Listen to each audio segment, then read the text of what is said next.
안녕하십니까. 소금 전문가 박주용 이사입니다. 이번 시간에는 우리가 늘상 먹고 마시고 살아가는 기본적인 어떤 식재료 내지는 삶의 중심 소재, 물, 공기, 소금, 쌀, 이 문제를 가지고 좀 이야기를 해보도록 하겠습니다. 물 하면 여러분들은 다 지금 그냥 수돗물을 먹는다, 우물물을 길어서 먹는 분들은 아마 거의 없을 겁니다. 지금으로부터 한 4, 50년 전만 해도 대부분의 사람들이 우물물을 먹었습니다. 수돗물을 먹는 사람들이 그렇게 많지가 않았다는 거죠. 그게 불과 한 50년, 60년 전에, 50년, 60년 전의 이야기입니다. 그 전까지는 전부 대부분의 사람들이 우물에서 물을 길어다가 먹었죠. 물을 사 먹는다는 것은 상상도 못했고, 집에 50만원, 60만원, 100만원, 200만원 이 정수기를 들여놓는다는 것도 상상을 못했습니다. 하지만 이제는 우물에서 물을 길어 먹는 사람들은 아주 소수의, 아주 시골에 특정한 곳에 있는 분들만 그렇지, 나머지는 다 물을 선택해서 이 물을 가공을 해서 물을 먹고 있습니다. 생수를 사다 먹는다든가 정수기에 물을 먹는다든가 수돗물을 끓여 먹는다든가 이런 식으로 해서 선택을 해서 보다 좋은, 안심하고 먹을 수 있는 물을 찾아서 먹고 있습니다. 공기는 어떨까요? 지금 평소에도 많은 사람들이 마스크를 쓰고 다닙니다. 황사먼지, 미세먼지 플러스 배기가스로 인한 환경오염 때문에 그렇죠. 그래서 사람들은 산을 찾아가고 해외에 그런 곳을 찾아가고 바다를 찾아가고 강을 찾아가고 전원주택을 찾아가고 하는 이유가 뭐냐면은 맑은 공기를 찾아서 이동을 하는 것이라고 볼 수가 있습니다. 우리도 우리 주변에 있는 공기 자체를 이렇게 안심하고 들이마시고 호흡할 수 없는 상황이 되어져 있습니다. 그래서 사람들이 가능하다면은 깨끗한 공기를 마시고자 하는 욕구가 점점 강해지고 있고, 그걸 위한 어떤 행동들을 하고 있는 거죠.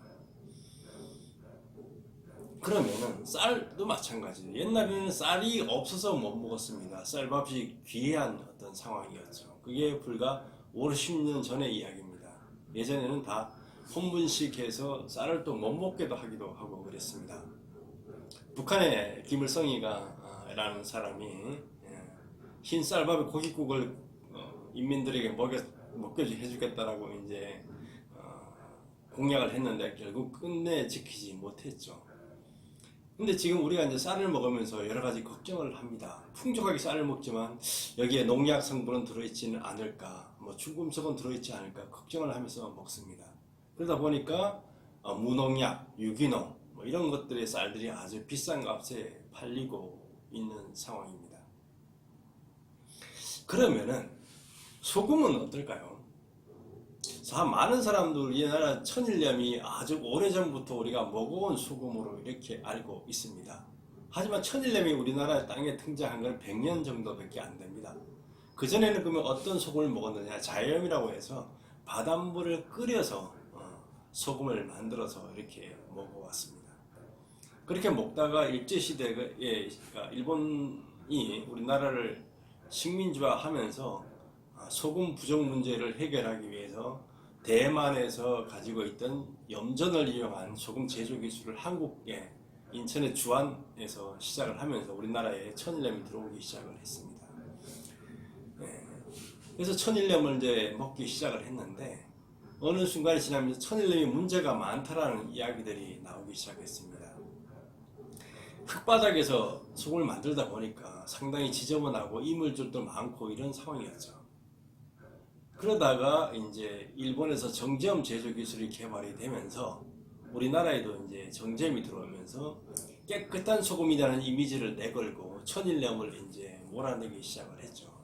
그때부터 천일염은 식용할 수 없는 소금이라는 낙인이 찍혀서 식용을 못했습니다. 그래서 천일염은 갖다가 세척을 해서 꽃소금을 만들든가 공업용으로 쓰든가 이렇게 해서 꽃소금을 만들어서 식용으로 사용을 했고, 그러니까 절임용이나 이런 게 해서 씻어 버리는 용도로서 천일염을 사용하도록 했습니다. 법적으로는 천일염은 식용으로 못하는 소금이었죠. 그러다가 이제 바닥에 장판이 깔리고 이러면서 좀 깨끗해지면서 사람들이, 그리고 정제음이 미네랄이 없다라는, 쉽게 말해 염화나트륨이 너무 많고 다른 칼슘이나 마그네슘이나 칼륨 이런 성분이 없다라는 것들이 밝혀지면서 더 천일염이라는 것으로 다시 돌아가자라는 이런 또 움직임들이 나타나서 천일염이 식용화가 됐습니다. 그래서 바닥에 장판을 깔고 이렇게 만들다 보니까 좀 깨끗해지고 이런 경향들이 있었죠. 하지만 장판의 문제라든가 이런 문제들이 좀 생기면서 다시 여러 가지 천일염에 대한 부정적인 여론들이 나타나고 있습니다. 그래서 바닥을 뭐 도자기를 깔고 옛날에 토판염으로 돌아가고 이런 부분들도 있죠. 어쨌든 그걸 또 가공해서 죽염이라든가 용융소금이라는 소금이 많이 나오고 있습니다. 어쨌든 사람들이 지금 이제는 그냥 천일염을 가져다가 먹는 분들은 별로 없습니다. 여러분들이 마트에서 사 먹는 천일염은 다 염전에서 수확한 천일염을 갖다가 세척 가공한 소금들입니다. 그걸 가져다가 또 구워 먹기도 하고 볶아 먹기도 하고, 그렇죠. 구운 소금, 볶음 소금을 사 먹고 죽염을 사 드시고 있고 여러 가지 그렇습니다. 그래서 사람들이 지금은 소금에 바다에서 만들어지는 그냥 천일염 자체를 가지고 내가 그냥 먹겠다고 하는 분들은 이제는 거의 없는 상황입니다. 나름대로 가공해서 먹어야 되겠다. 천일염 자체가 문제가 있다는 걸 다들 인정하고 있기 때문에 그렇습니다. 그러면은 진짜 어떤 소금을 먹어야 될 것이냐, 어떤 쌀을 먹어야 될 것이냐, 어떤 물을 먹어야 될 것이냐, 어떤 공기를 마셔야 될 것이냐가 우리가 이제 심각하게 고민을 해봐야 되는 상황들에 처해져 있습니다. 다들 나름대로 건강을 찾아서 좋은 물을, 깨끗한 물을 찾아서 비싼 값을 치르고 먹죠. 생수도 가격이 천차만별입니다. 비싼 물에서부터 싼 물까지 서너 배 차이가 나기도 합니다. 물 성분 조사해보면 별 차이도 없는데 가격 차이가 많이 나죠. 쌀도 마찬가지입니다. 그냥 쌀과 유기농 쌀, 무농약 쌀 하면 가격 차이가 다 이렇게 있죠. 공기 좋은 곳은 또 땅값도 이런 게 사는 환경에 따라서 땅값이나 이런 것들도 비싸고 놀러 가기 위해서 애를 쓰고 있습니다. 소금도 마찬가지라는 거죠. 소금도 보다 깨끗하게 만들 수 있는 환경들이 있습니다. 해양 신충수라는 기존의 바닷물과 좀 다른 바닷물이 있죠. 먼 바다의 깊은 곳에 있는 해양 신충수는 해양수산부에서 인정한 깨끗한 바닷물입니다. 그 바닷물을 이용해서 소금을 만들고, 기존 소금들이 가지고 있던 염화나트륨만 남아있는 소금들이 아니라 바닷물 속에 있는 마그네슘이나 칼슘, 칼륨 이런 것들이 골고루 들어있는 소금, 이런 소금이 이제 만들어지기 시작한 거죠. 제가 가지고 있는 이 MQ 눈소금 같은 경우가 대표적인 예가 되겠습니다. 소금은 어떤 바닷물로 만드느냐도 대단히 중요합니다. 깨끗한 바닷물이냐, 지저분한 바닷물이냐, 이거 중요하겠죠, 그죠? 하지만 그러면은 그렇게 해서 어떤 방식으로 소금을 만들 거냐에 따라서 성분이 달라집니다. 끓여서 만들면은 그게 또 달라지고, 염전에서 그냥 햇볕에 말리면 또 성분이 달라지게 됩니다. 순간 공중 결정 제염 기술로 만든 이 소금은 또 다르죠. 이 소금 같은 경우는 해양 신충수라는 아주 깨끗한 바닷물을 가지고 와서 이걸 다시 마이크로 필터를 거릅니다. 초정밀 필터를 걸러버리는 거죠. 그래서 아주 순수하게 깨끗한 바닷물을 만든 다음에 이것을 가지고 미세한 안개 상태로 이렇게 쪼갭니다. 우리가 이제 그 스프레이 이렇게 하면 날아가는, 이게 저 어제 말씀드렸는데 이렇게 하면 날아가죠. 이보다 더 잘게 해양 신충을 쪼갭니다. 여기에다가 뜨거운 바람을 같이 풀어 넣어주면은 이게 잘게 쪼개진 입자들이 날아가면서 수분만이 증발하고 그 속에 있는 모든 미네랄이 떨어져서 바닥에 눈처럼 쌓입니다. 그래서 이름이 MQ 눈소금이라고 이름이 이렇게 붙여지게 된 것이죠. 많은 사람들이 저희 공장을 이렇게 방문해 보면서 이제 감탄을 합니다. 위생적인 제조 환경에서 바다에 들어있는 모든 미네랄이 그대로 들어있는 소금이 만들어지고, 그러면서도 아주 맛이 좋은 소금이 만들어진다는 사실을 알게 돼서 다들 놀라고, 그 소금을 드시면서 건강을 많이 회복을 해서 놀라게 됩니다. 그래서 많은 사람들이 이제 주변에 이렇게 권하고 있기도 합니다. 이렇게 만들면 소금이 뭐가 달라지냐 그러면은, 우리가 소금을 만들게 되면은 그냥 끓여 만들든 염전에서 만들든 그 상황에서는 NaCl, 염화나트륨만을 뽑아내는 방식이 중심입니다. 끓여 만들 경우에도 끓여서 소금을 건질 때면 옆에 남아있는 물들이 있습니다. 물까지 다 100% 증발을 시키지를 못해요. 그렇기 때문에 그 물 속에 남아있는 마그네슘이나 칼륨 이런 칼슘 성분들이 없게 되고요. 만약 그것까지 다 포함시키게 되면 이 맛이 써서 못 먹게 됩니다. 우리 염전에서도 마찬가지죠. 염전에서 보통 소금이 만들어지니까 보름 이상이 걸립니다. 길게는 한 20일 걸리기도 해요.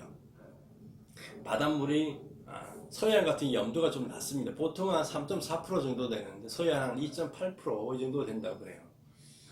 그 2.8% 물이 여러분이 TV 화면에서 많이 보는 소금을 모으는 그 장면까지 올 때 한 28% 이 정도까지 되는 상황에서 거기에 옵니다. 그래서 그날 증발해서 30몇 프로 되면서 이제 소금이 만들어지게 되는데 그 전 단계에서 이미 칼슘 같은 게 상당히 많은 부분이 가라앉아서 버려집니다. 그리고 그 밀려가는 물이 마그네슘과 칼륨이 주성분인 물입니다. 그 물은 다 버리죠. 그래서 NaCl만 건지게 됩니다. 그 NaCl만 건질 때 따라오는 물 속에 약간의 미네랄이 포함되어 있는 게 천일염의 미네랄의 실체가 되겠습니다. 그렇지만 그것도 갖다 놓고 또 간수 뺀다고 해서 또 쌓아두게 되면은 그나마 묻어있던 미네랄, 마그네슘이나 칼륨은 다시 녹아서 배출이 되게 간수 성분이 빠져버리게 됩니다. 결국은 NaCl만 남아있게 됩니다. 그래서 정제염이나 천일염이나 미네랄 함량에서는 큰 차이가 나지를 않습니다. 그래서 우리가 어떤 소금을 먹을 거냐, 어떤 물을 먹을 거냐, 어떤 쌀을 먹을 거냐, 어떤 공기를 호흡할 거냐가 우리 건강을 지배하는 아주 중요한 요소라고 생각을 합니다. 그렇기 때문에 여러분들이 선택해서 먹으려고 애를 쓰고 몇 배의 가격을 지불해서 먹으려고 하고 있습니다. 근데 소금이 더 중요한 부분은 소금은 그냥 물처럼 그냥 먹는 이나 쌀이나 이렇게 밥을 해 먹는 이 개념이 아니잖아요. 소금은 모든 음식과 식품에 다 들어갑니다. 그죠? 여러분이 먹고자 하는 먹는 모든 식품에는 소금이라는 게 다 들어갑니다. 소금에서 도망칠 수가 없어요. 쌀이 없으면 밀가루를 먹어도 되죠. 공기야 뭐 그렇지만은 이 소금이로부터 독립돼서 살아갈 수는 없어요. 소금은 계속 먹어야 됩니다. 그리고 모든 식품과 음식에 다 들어있는 게 소금입니다. 그렇기 때문에 어떤 소금을 먹느냐가 바로 건강을 결정하는 아주 중요한 키포인트가 됩니다.